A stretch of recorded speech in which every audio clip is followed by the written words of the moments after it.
Let me introduce you to someone who was so well known in early 19th century London that he was included in artists' views of the city, just like any other famous landmark. I reckon he's in the middle of the road. But he wasn't a king, soldier or politician, he was a beggar. Right, he was standing right here. Charles McGee was a one-eyed Jamaican ex-sailor with a broom. And what he did was sweep away the rubbish and horse manure out of the way of people on this busy crossing. He was the equivalent of someone at the traffic lights with a rag offering to wipe your windscreen clean. Suits ya. That's I've done a bit of work. Clean your window, Gov. McGee worked and begged at this very spot for 40 years, which made him controversial and earned him a place here in a book of biographies of London's poor. In his preface, the author explains that many of the curious characters that he's collected are in fact clever scoundrels rather than genuine poor people in need. He says, the deceptions of the idle and sturdy were so various, cunning and extensive that it was in most instances extremely difficult to discover the real object of charity from the impostor. That hunch that there were many scroungers has never gone away. It motivated some extraordinary individuals over the next 100 years to try to crack the problem of the poor. This is a story of a still divisive dilemma, that some people do need help. Charities for the deserving poor. But others, frankly, are taking the piss. Sleeping off a life on benefits. It's about the media who stir things up. I'm not a bad person. I wasn't being a bad person. And about the state we're in. We moved away from the Victorian approach to poverty, Gamblers, alcoholics, fallen women. but we've gone back again. There's no doubt we're confused about all of this, and have been for hundreds of years. But can history tell us whether poverty is an inevitable fact of life, a moral fault of individuals, or a failure of our whole society?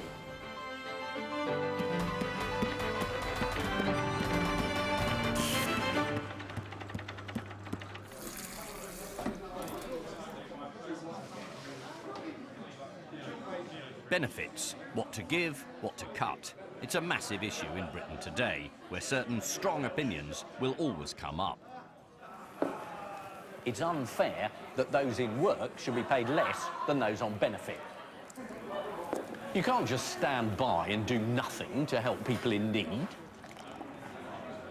If handouts are too generous, then there's no incentive to work.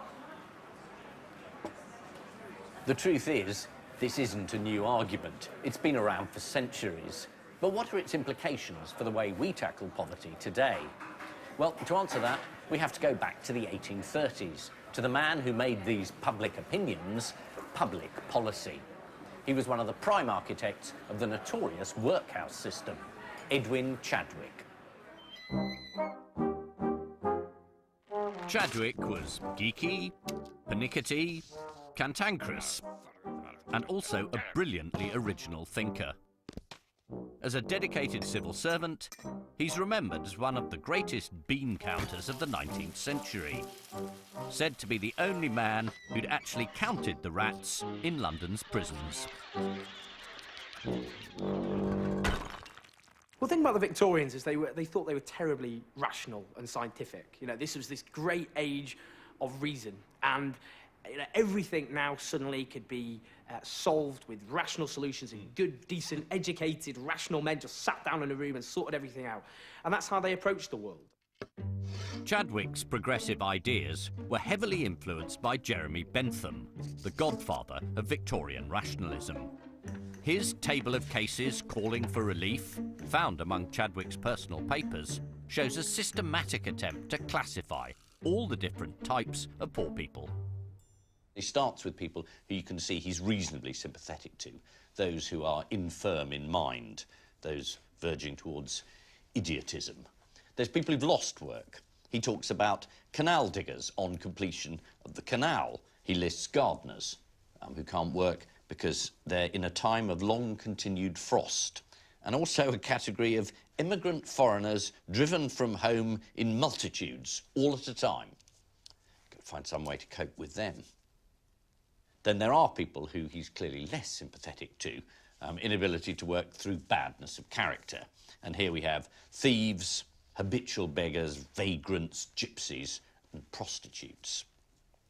What I love about this document is its energy and its refusal to accept that any problem is not solvable. The poor, oh, they've always been there, there's nothing you can do about it, it's intractable. No, no, you can sit down, you can write lists of them and put them in neat columns and work out what to do. So Chadwick took this exhaustive list of all the kinds of people claiming poor relief, which was a sort of 19th century version of benefits. Then moved on to the next stage, which is how to get people off welfare and into work. His chance came in 1832, when he joined a government commission tasked with reforming Britain's poor relief system, known as the Poor Law. For centuries, local parishes had given handouts, food, clothes and money, to the destitute in what was known as outdoor relief. And for the few who really couldn't look after themselves, mostly the sick, elderly or orphaned, there was indoor relief, those special buildings known as poorhouses or workhouses. But the system wasn't working. Edwin Chadwick was really trying to deal with what we'd call today spiralling welfare costs. This outdated system of what was known as outdoor relief was costing far too much money, and the new Poor Law was meant to rein in some of the costs, but it was also meant to change the behaviour of the poor. Chadwick felt that handouts for the poor encouraged them to be lazy and were fundamentally unfair. He wrote, "The poor, hard-working ratepayer rises early and retires late to his rest. He works hard. He would, from what he has to spare of his hard earnings, give greater comforts to his own offspring and to his own aged parents. But the parents of the pauper and of the criminal must first be comforted." That, of course, sounds familiar. Where is the fairness, we ask, for the shift worker, leaving home in the dark hours of the early morning, who looks up at the closed blinds of their next-door neighbour, sleeping off a life on benefits?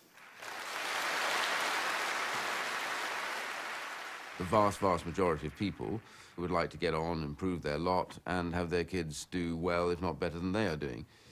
So they have a very dim view of those who don't share that view, and that's pretty much, I think, a perennial feeling for people down all the ages, I think. In a sense, what Chadwick hits is the core of the issue, which is everybody needs incentives in life, and they respond to incentives. Chadwick's solution was an expanded national system of workhouses. This one, in Southwell in Nottinghamshire, was the prototype, and hundreds of them were built throughout the country in a drastic programme of reform of the Poor Law. Into such a house, none will enter voluntarily. Work, confinement and discipline will deter the indolent.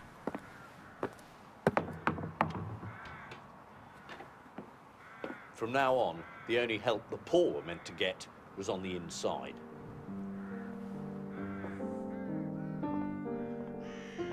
This is the forbidding world of the workhouse, which we all learnt about at school and can still evoke in our mind's eye. A Dickensian world of shuffling paupers, of hungry urchins, of sanctimony and cruelty, of thin gruel and stale crusts. If you please, sir. Please, sir, I want some more. What? Please, sir. I want some more. Mr. Bumble! Mr. Bumble! The workhouse cruelty Dickens portrayed so memorably was deliberate policy. The thinking was that man wasn't necessarily this higher being with a great soul, but actually was quite an animalistic individual, drawn to pleasure and repelled by pain, So the conditions in the workhouse had to be so terrible that you would never really want to go there. It would always be better to work rather than to be in support by the state. Families would be broken up and placed in separate dormitories. The able-bodied men in here. The elderly and the infirm in here. The women in here, a long way from the men. And the children in here, separated from both their parents.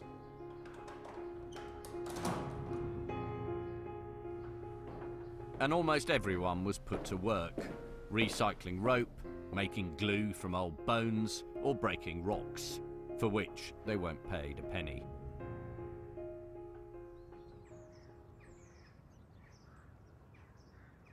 The place feels a bit like a prison and a bit like a hospital. And I think that's probably deliberate. I mean, a prison because they didn't want people to come here. It was meant to be awful. It was meant to be worse than if you were a hard-working family. You had to be desperate to come here, and once you came here, you had to be desperate to get out again. So it was awful deliberately. But also, it is a bit like a hospital, because the Victorians saw poverty as a sort of public health issue. It was something that could be cured. The new poor law succeeded, as Chadwick had hoped, in drastically cutting the amount spent on poor relief. But there was widespread opposition to his harsh reforms, which were accused of having turned poverty into a crime. In some places, riots broke out, attacking the workhouses. And Chadwick himself was criticised for being all head and no heart. He was said to be a cold-blooded martinet who was eager to sacrifice the comfort, the feelings and the physical welfare of the poor to his theoretical crotchets of mathematical exactness. Most workhouses were harsh places, but occasionally managers ignored the punishing conditions the law demanded and were more humane. My mother told me that her great-grandfather, William Bragger, was master of the Wrexham workhouse. I have got a photograph that might show William. Oh, well, that'll do. I'm guessing that's William on the left. Well, he was the fencing instructor for the Denbighshire Yeomanry Cavalry. He was wonderful. A wonderful workhouse master. Yes, yes, that's what I thought. He was well known for taking toys and cakes back for the children in the workhouse, tobacco for the old men. He's meant to be handing out gruel, not giving people sweets. I know. Did anyone ever complain that it was so nice in the workhouse that you couldn't get them to do anything? Well, there was a farmer who said that one of his servants said she was going to go back to the workhouse because she got better food and a warmer bed. Than he was offering. Yes, that's right, yeah. The newspapers actually reported that there were no Oliver Twists in the workhouse, that they didn't fear asking for more. Right, because they'd get it. Yes, that's right.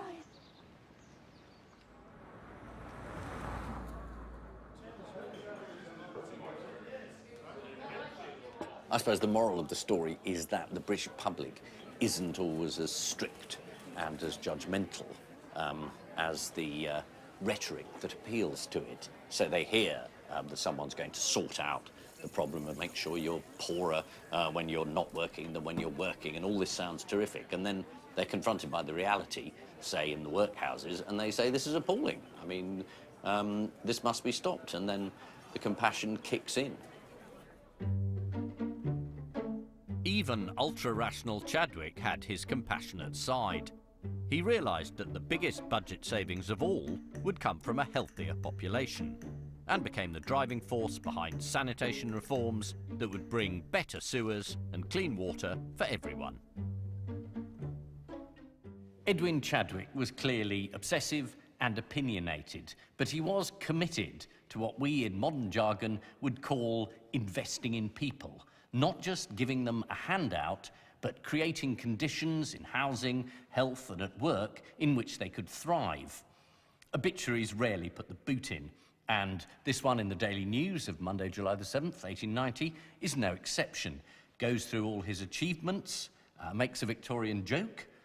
His epitaph shouldn't be vanitas vanitatum, the vanity of vanities, it should be sanitas sanitatum. Very good. But it ends by saying, had he killed in battle as many as he saved by sanitation, he would have had equestrian statues by the dozen put up in his memory.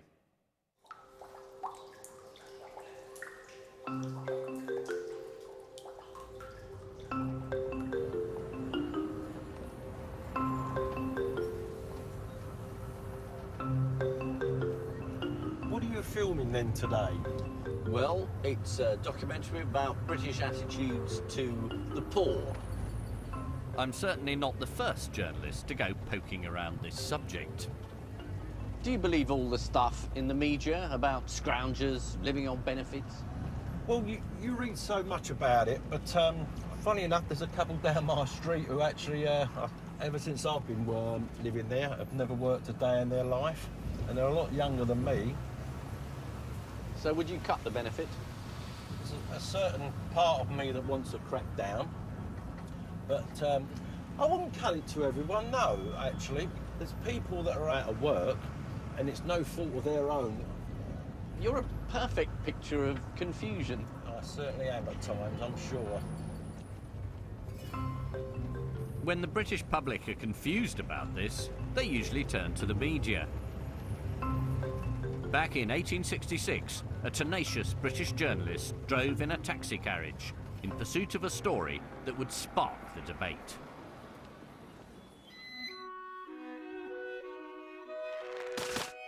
The man inside that carriage was James Greenwood, one of 11 children of a coach trimmer. He was well connected in the press. His brother Frederick was the editor of the very tabloid Pall Mall Gazette.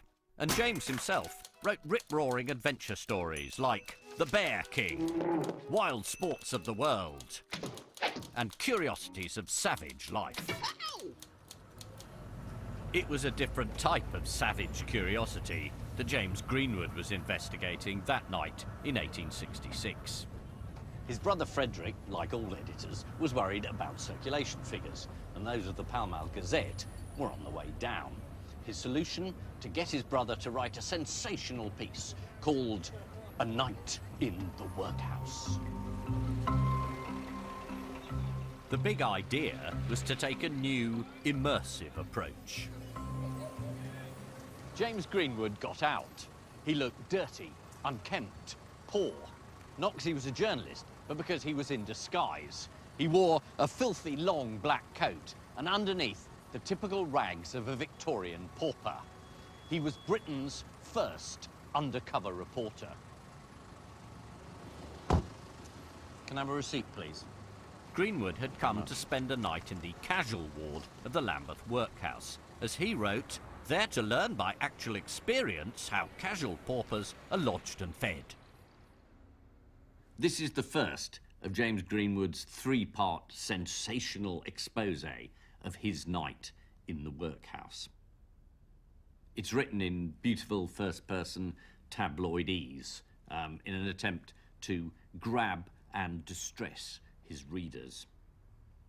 He starts off by saying, I am telling a story which cannot all be told. Some parts of it are far too shocking, but what I may tell has not a single touch of colour in it. He goes into the workhouse, he has a grimy bath, and then he's given a mattress for a bed. In the middle of the bed I'd selected was a stain of blood bigger than a man's hand. To lie on such a horrid thing seemed impossible. And he finds the worst thing as the night wears on is the coughing. The hollow cough, the short cough, the hysterical cough, the bark coming at regular intervals. I think he's genuinely distressed by the poor people who are down on their luck who need this. And it's humiliating, and you can see the filth and the grime and the complete lack of dignity. But I think he is still shocked by the more resilient of the young men who just turn up, smoke, take the bread, take anything that's on offer, swear all night, try and get out of the work, and run for it in the morning. At the end of his description, Greenwood comes across as the objective and balanced journalist, and he says, "The moral of all this, I leave to you." He is, I think in fairly classic style, unsure where he's coming down.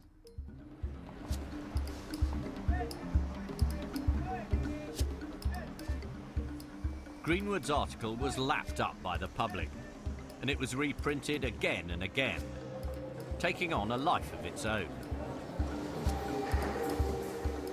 Within a month, it had even become a popular stage play and made some of the workhouse characters he wrote about overnight celebrities. Hi, I'm White D, and I'd like to welcome you to my benefit video. Here we go. Greenwood's article helped establish a long tradition of the media making judgments about those receiving handouts. You coming up for me? You can put the sugar in first. I put the sugar in first. Do you not put the sugar in first? Oh, no. No. What? Deirdre Kelly, also known as White D, recently found herself at the centre of a similar media storm when she emerged as a central character of the Channel 4 series Benefit Street. At the heart of James Turner is single mom White D. She's bringing up 2 kids on benefits. You see, I was going to say, I'll be single mother, but, you know, I didn't, which was lucky. Yes. Dee, who was once convicted for theft, split opinions amongst the British public, many of whom condemned her as a scrounger. I've suspended your claim as there been a change in your income. Do you know, hand on heart, don't worry about it. Because I had one of them and I ignored it, and then they paid my landlord anyway. It created an enormous storm, didn't it? I mean, you know, you became unbelievably famous. Everybody had an opinion on it. Because it's one of the things that people are so passionate about. You've got the, you know, the taxpayer that some of them do begrudge, you know, people who are on benefits. It's kind of just a group of people that were just catapulted into this complete world of hatred and this, that and the other. But it wasn't only that, because a lot of people ended up rather liking you, didn't they? I think a lot of people. A lot of people, did they? Yeah, obviously not me, but I'm just saying, a lot of people. We just drink my tea. I mean, there's a long history in Britain of journalists going and having a look at the poor, and their motives were partly sensational, but partly they wanted to show everyone else what the poor looked like. Show people what the poor look like. It's like you might as well just shove them all in a big tent and sell tickets to people and say, come on down, this is what the poor look like. It's like, you know, it can happen to anybody. It's not a joke, it's not a laughing matter. They're not there to be ridiculed. Do you know what I'm saying? It's like they're just people, normal people like anybody else who's in a certain situation at that particular time of their life. I suppose this is a tradition which goes back before the age of television, in what we now call poverty porn. The idea of being titillated by people in poverty, that we are entertained by them, that we have this kind of mixture of horror and astonishment. You know, it can be a sense of the Victorian freak show. Someone like Greenwood would have said, they don't have a voice unless I give them one. That's why I've gone to do this rather sensational article about the workhouse. Is that not a fair point? The issue is not that he's writing about it, it's that others aren't. If it's not your lived experience, being in a workhouse or just being poor full stop, and you're writing about others, you end up othering them. They become these exotic creatures with look at their lives and how awful it is. You turn them to objects of pity. You know, there's a flip side. You either end up with poor people being demonised, or the other is being turned into saints. And in both cases, you strip them of their humanity. They're no longer quite people. So, should we middle-class journalists ignore the subject? The press and the media are perfectly capable of producing poverty porn and exploitive pieces about the poor, as though their only interest was as a sort of zoo. But on the other hand, they are at least focusing attention on one of the major problems in any society. For the Victorians, concentrating on the poor was a new idea. And the idea you had to do something about the poor, as opposed to just ignore them, was partly the result of people shoving it in your face in newspaper articles and the equivalent. So as soon as you've said there is a problem with the poor, the next question is, what do we do about it?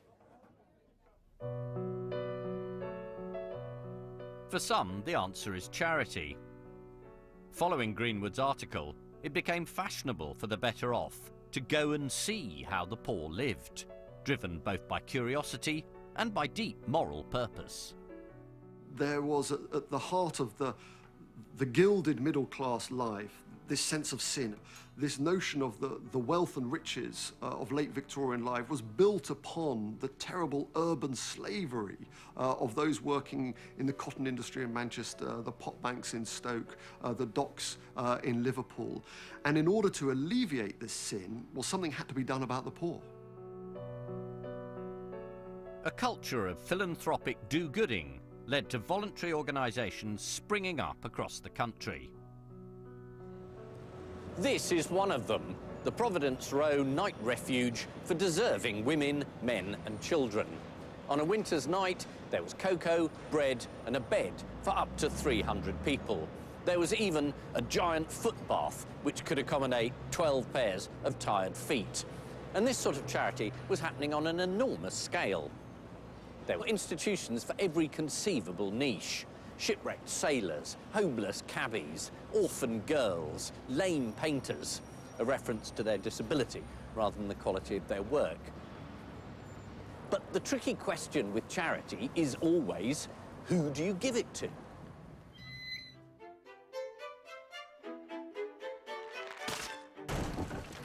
One of the do-gooders with strong opinions on that score was Helen Bosanquet, a quiet, ironic and donnish woman whose old-fashioned, high-handed manner had given her the university nickname Tone Raiser. Given her moral approach to life, perhaps it's not surprising that she met her philosopher husband at the London Ethical Society. Bosanquet worked in the East End as a social worker for the charity organisation Society, which wanted to stop all this haphazard giving and target help to the most deserving. She made detailed inquiries into the lives of the poor, sometimes by looking out of her own back window.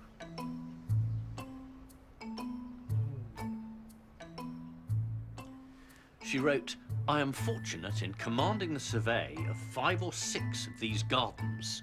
Sooty, dingy strips they are." Number 1 consists of 4 or 5 little boys. They are as sturdy, well-cared-for little fellows as one could wish to see. But at number 4, the children are half-starved, cross little things. In a few years' time, the boys will be running wild on the street, qualifying for reformatory or prison. But, Bosanquet concluded, their life might be as good as number 1. They live in the same surroundings, they might go to the same school. It is the wholesome home atmosphere that is wanting. Bosanquet's big idea was that to tackle poverty, you need to do more than just dole out money. You have to intervene early with chaotic families. That view is still pretty popular. We need to tackle the root causes of poverty. Homes where no one works, children growing up in chaos, addiction, mental health problems, abuse, family breakdown. We will never deal with poverty unless we get to grips with these issues. What sympathy does the man who spent 6 years in charge of benefits have for Bosanquet's approach? Sometimes people grow up in a household, for example, where your parents didn't work and you imbibe a sense that work isn't that important in your life. You don't go to school very much, and therefore you enter the world of work with no skilling and no sense that this is what you do. That, in a sense, you need to put right. So you have to do So like things her, to do you would that. intervene at that point. I remember visiting a lone parent a few years ago in an estate which had a very high number of single parents, young women. And when I sat and talked to her, I sensed that she wanted to do something. She wanted to be better than her circumstances, but she had no skills. She had fallen out of school. She didn't know where to go. And I remember leaving there thinking very simply, this is my daughter. I'm sorry, I got emotional about that. 19 years old.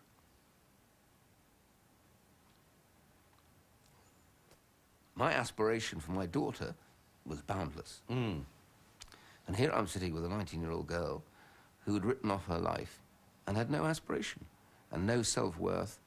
She was a product of the system. And my point was, what could I have done, what could we do to change her life? So that really is heart as well as head. Yeah. You want people to be responsible. You want them to make choices. You want them to improve themselves. That's quite Victorian.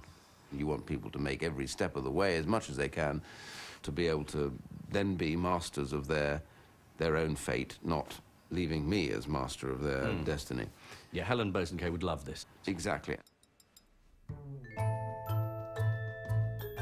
The idea of bettering yourself was an incredibly powerful one to Victorians like Bosanquet. She believed that charitable help should be targeted only at those who were willing to help themselves.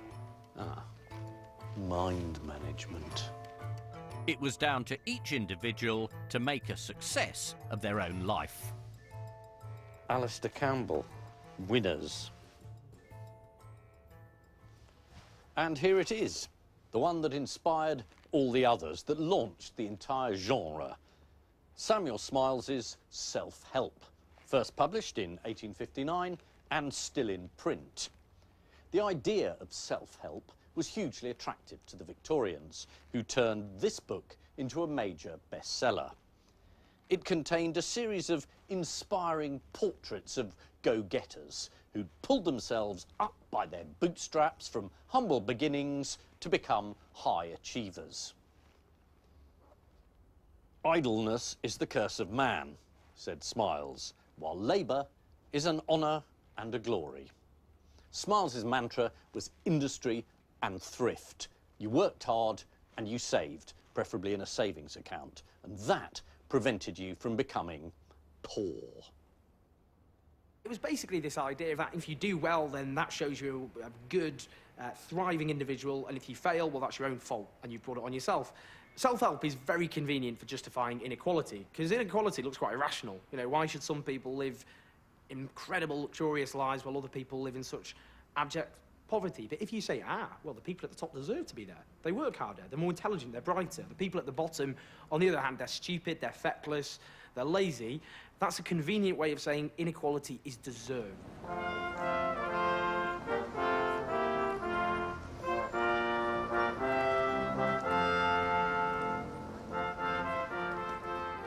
What you saw through the 19th century was a notion of the deserving and the undeserving poor.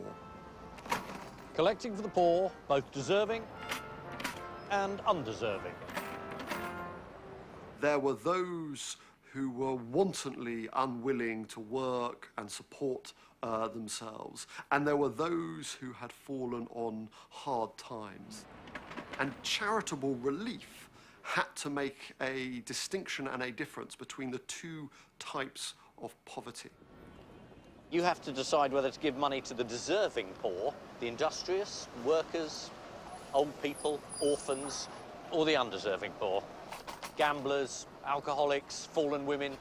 That sounds good. Well, obviously. Obviously. The deserving poor. Deserving poor. I think it is that deserving poor. Deserving. It's easy to laugh at Victorian censoriousness and that vocabulary they developed. But even now, if we're honest, just for an instant, when someone comes up to you on the street asking for money, you think, or part of you thinks, do they really deserve my compassion? Why do you say that? Because it's basically their fault. Do you feel sorry for these people at all? Do you think we should help them? What state they are in is because their fault. So it's this lot It's that you this feel lot sorry for? that need it. Do you think there are deserving and undeserving? Yes, always. Yeah. The trouble with only helping the deserving, though, is that it often implies not helping those in greatest need, because they might squander it. It was a problem brilliantly satirised in the film My Fair Lady, based on George Bernard Shaw's play Pygmalion. Stanley Holloway expertly plays dustman Alfred Doolittle, gloriously poking fun at Victorian pieties about the deserving poor. I'm one of the undeserving poor, that's what I am. Now, think what that means to a man. It means he's up against middle-class morality for all the time. If there's anything going, and I puts in for a bit of it, it's always the same story. You're undeserving, so you can't have it. But my needs is as great as the most deserving widows that ever got money out of 6 different charities in 1 week for the death of the same husband. I don't need less than a deserving man, I need more. I don't eat less hearty than he does, and I drink, oh, a lot more. I'm playing straight with you. I ain't pretending to be deserving. No, I'm undeserving. And I mean to go on being undeserving. I like it, and that's the truth. The satire highlights how difficult these issues can be.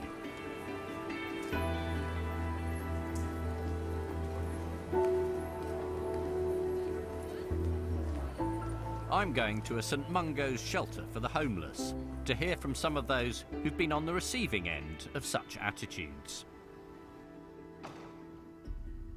I think sometimes poor people fall into 2 camps. There's people that are really trying to get back into work and they're just being squeezed so much. And there are people that deliberately do want to live off benefits, unfortunately. Now, this sounds like the deserving and the undeserving poor to me.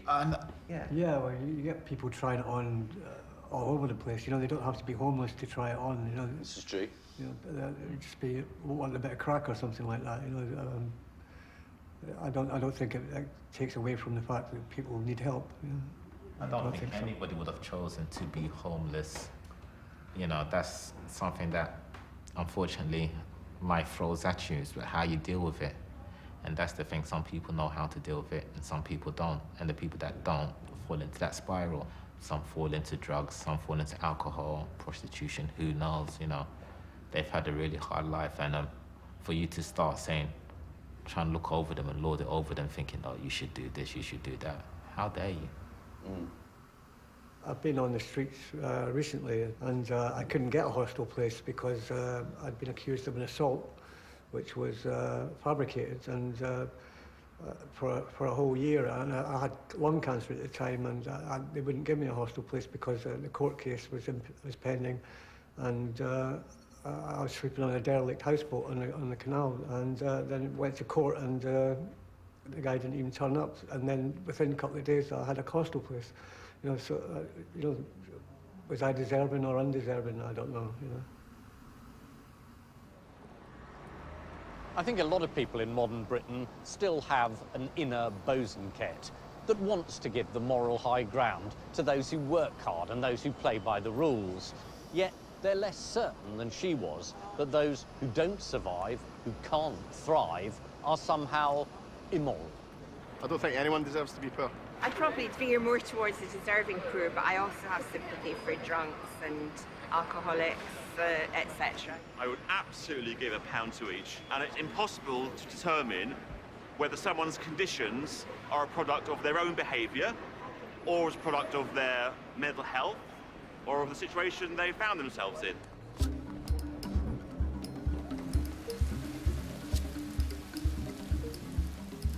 Distinguishing between the deserving and undeserving was felt to be problematic, even in the 19th century. Late Victorian society was deeply unequal. Empire and industrialisation had made Britain rich as never before, but many of its population was still desperately poor. And surely it made no sense to blame them. That was the position advocated by Bosanquet's ideological adversary, another forceful woman, Beatrice Webb. Beatrice Webb was born into a life of luxury. Her family owned several country houses, and she never learnt to boil an egg. But she was deeply earnest. She married socialist theorist Sidney Webb. They spent their honeymoon working on a weighty history of trade unionism. Like Bosanquet, Webb wanted to investigate the underlying causes of poverty. She worked for the social reformer Charles Booth, who discovered in a shocking survey that nearly a third of London's population were poor. He sent Webb undercover into one of the sweatshops in London's East End. She assumed a false identity and got herself hired as a trouser finisher. But with her privileged and resolutely intellectual upbringing, she was completely useless at the job.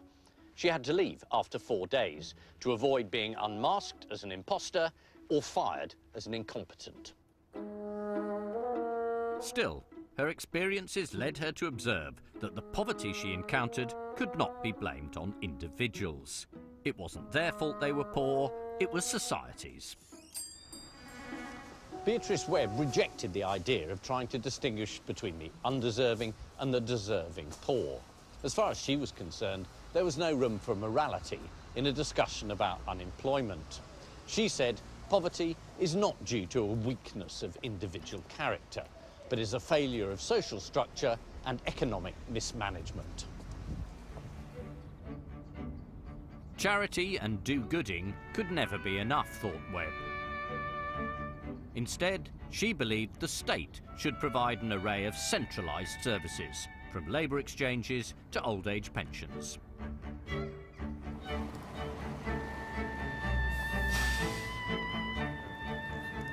As the 20th century began, attitudes to the poor were becoming ever more polarised.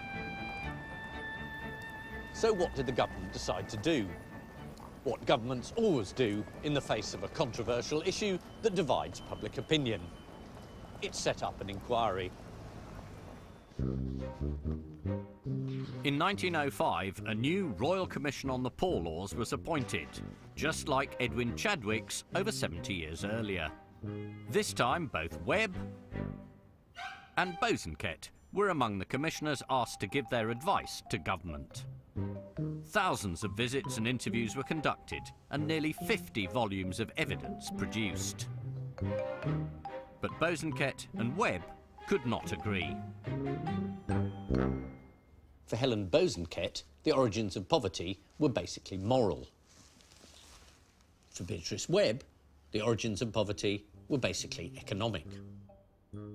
So differently did they see the issues that they published two completely different reports with completely different recommendations for the government.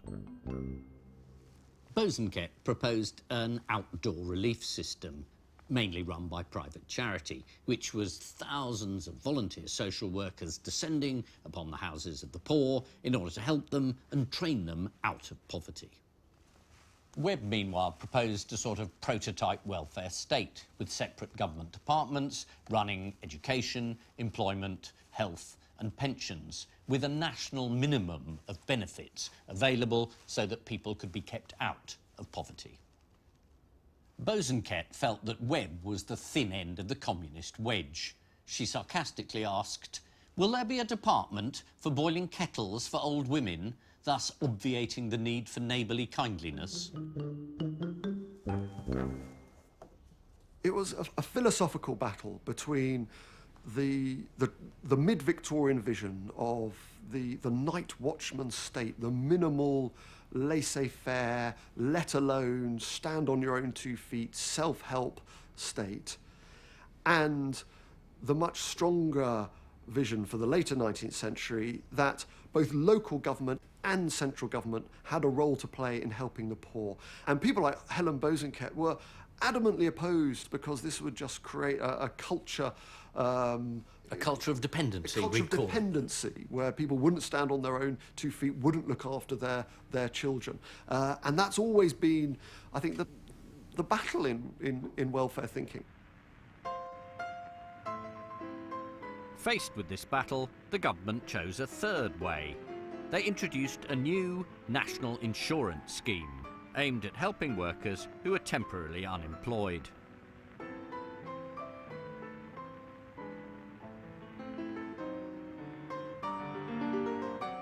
The system, still with us today, was based on contribution. If you pay in, you can get benefits when you're out of work. And there were also the first non-contributory benefits, including old age pensions.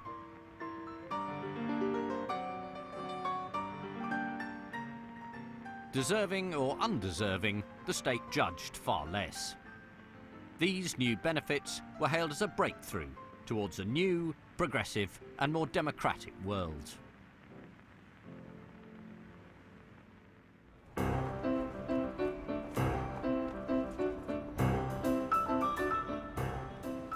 But would the system cope in unknown economic circumstances? Are there limits on how much we can spend on welfare? Just 20 years after national insurance was introduced, the question of austerity cuts, so familiar today, absolutely haunted a government in crisis. The evening of August the 23rd, 1931, witnessed one of the most significant peacetime cabinet meetings in British history. It was unseasonably chilly for the time of year, matching the political mood in Number 10. As each of the ministers trudged up to the door heavy in heart, they knew that the decision they were about to take would shape Britain for the next decade.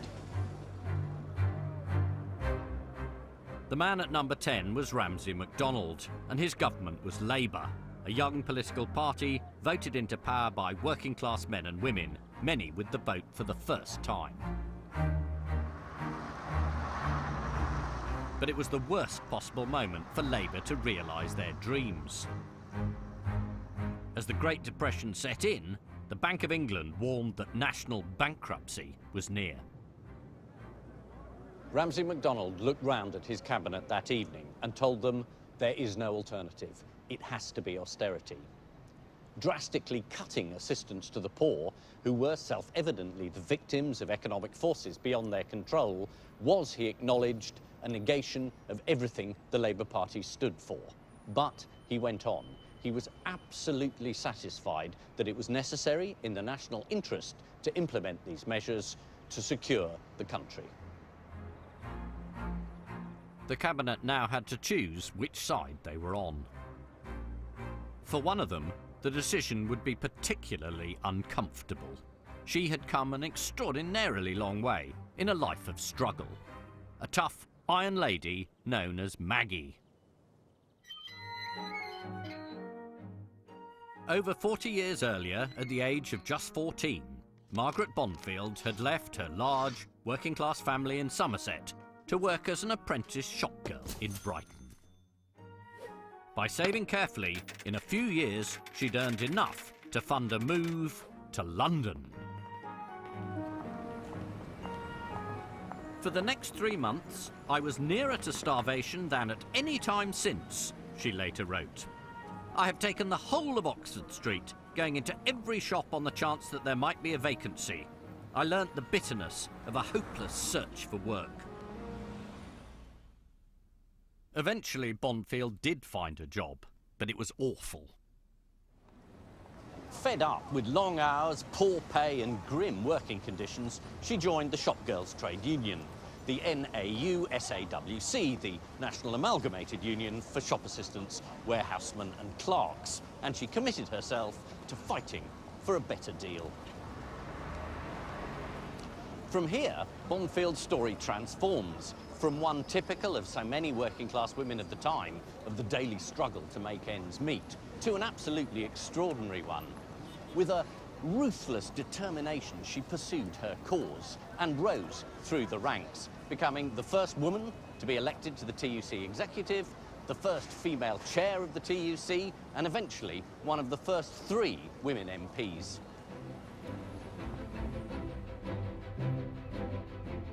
In 1926, Bonfield's high-flying career took her to Wallsend in the industrial northeast, where she hoped to gain her second parliamentary seat in a by-election. As the election results were due to be announced, everybody gravitated towards the town hall. Margaret Bonfield posed for the cameras before going in.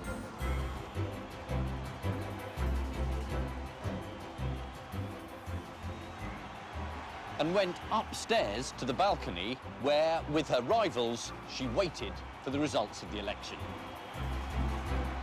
The enormous crowd was thrilled to hear that she was to represent them. As an open-top bus took her on a victory lap around town, they cheered, "Maggie MP, Maggie MP, Maggie MP." So, a lot of hopes were pinned on the new Labour MP.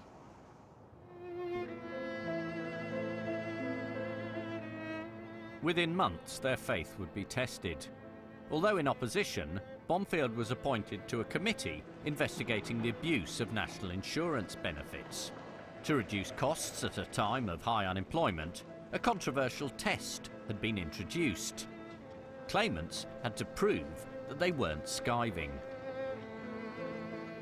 You can imagine the indignation of people living in Wallsend and places like it. They'd already paid into the unemployment fund, and now suddenly they had to prove that they were genuinely seeking work, even though they knew perfectly well there was no work to be had.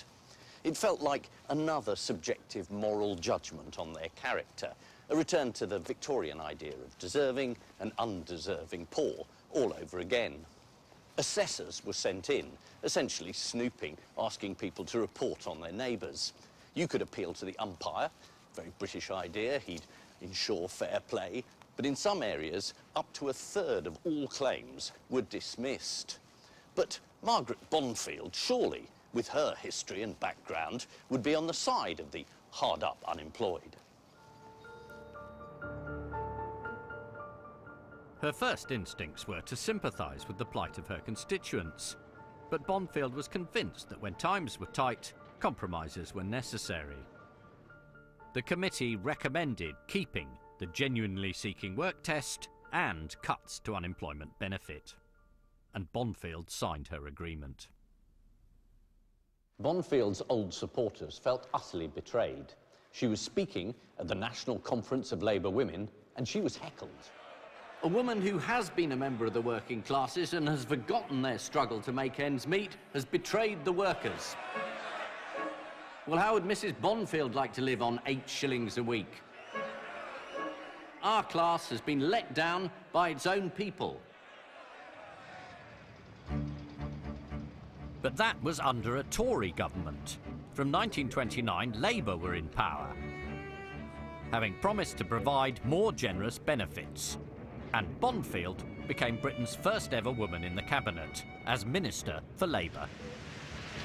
I just want to say how awfully glad we are that we have a woman in our second Labour government. A woman who started life as a shop assistant and who is today the first Privy Councillor, a woman Privy Councillor of this country. But in power, it wasn't going to be easy. Wall Street crashed, followed by a banking crisis, then economic slump. Unemployment hit record levels. The country was running out of money. It seemed that the answer was massive further spending cuts to the dole.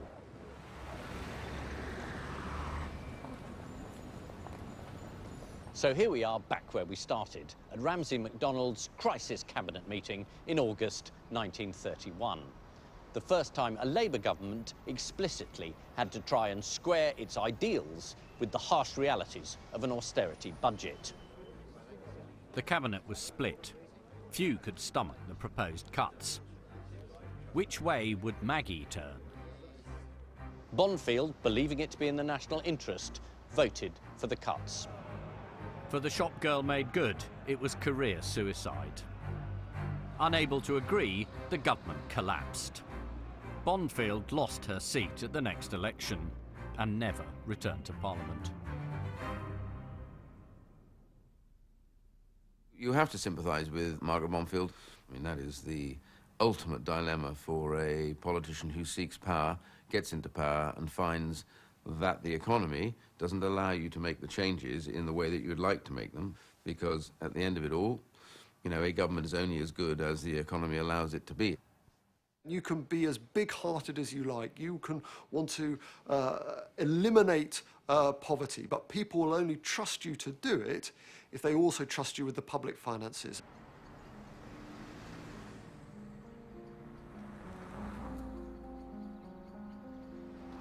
Despite her outstanding achievements, Bonfield has largely been written out of history, condemned by some as a class traitor.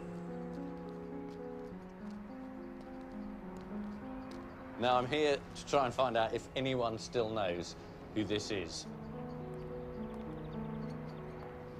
No. From Wallsend itself. Very good. She was your MP, not yours. I know you're younger than that. Up to the 30s, she was like the local heroine. Her name was Margaret Bonfield. Margaret Bonfield. What about you? What does he think? That's a good smile. That's recognition. I can't find anybody who remembers her, so I'm going to give it to you.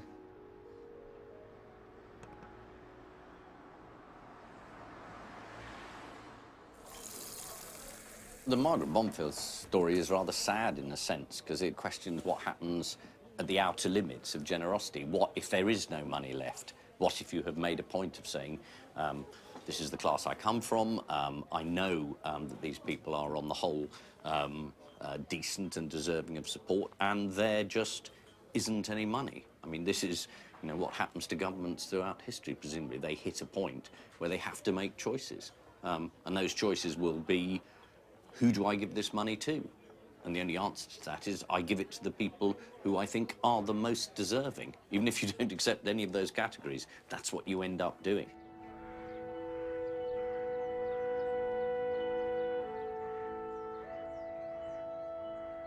Southwell, the quintessential Victorian workhouse, is now almost 200 years old. And today, it's part of the heritage business. This is one of the top items in the gift shop. It's a bowl, putting your gruel in.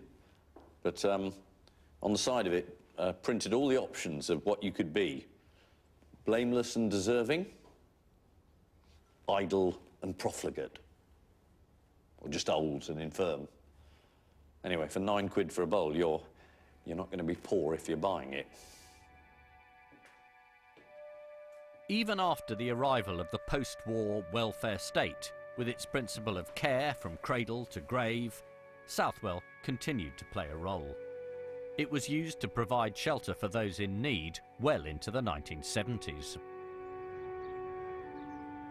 Whilst we've moved on since the days of Oliver Twist, the dilemmas raised by the past are not remotely consigned to history.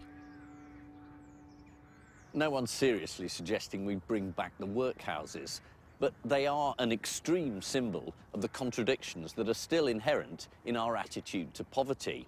We do want to be generous to the poor, but not, I think, on any terms. The vocabulary has changed, but the essential problem hasn't. We want to give people a hand up, not a handout. We want to help those who help themselves. We want to help hard-working families. We don't want welfare, we want workfare. It's always more or less the same attempt to find a balance. Some solutions work, some don't work. And if history's divided into the workers, those who tried to solve the problem, and the shirkers, those who said, well, there's nothing we can do about it, that's just how it is, then I'm with the workers. Looking further back into our history, Helen Castor's new series England's Forgotten Queen, The Life and Death of Lady Jane Grey, begins here on BBC4 tomorrow at 9. Back to this evening and how the paintings of Victorian Britain told the story of a time of great change, and not necessarily with accuracy.